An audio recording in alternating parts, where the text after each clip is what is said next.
صلو علیه و آله. تر سوچ د عظمت ذکر قلم وي او کتاب وي، تر هغې به ستا نوم د تاریخونو انتخاب وي. تر سوچ په دنیا کې اوازه د انقلاب وي، ستا کار او ستا کردار به حاوي په هر یو باب وي. فطرت دی د انسان چې ډیر نږدې شي آخر تنګ شي، چې څومره در نږدې شي څوک نو هغه ستا په تنګ شي.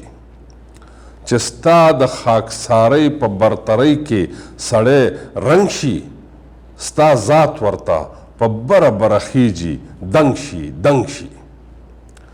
چې دا د کائناتو د خالق ښکلی جانان و، دنیا درته حیرانه چې دا څرنګه انسان و. په روح کې به د خدای خبر چې څرنګه طوفان و، چې جسم د هر وخت د روح په لمسه کې روان و.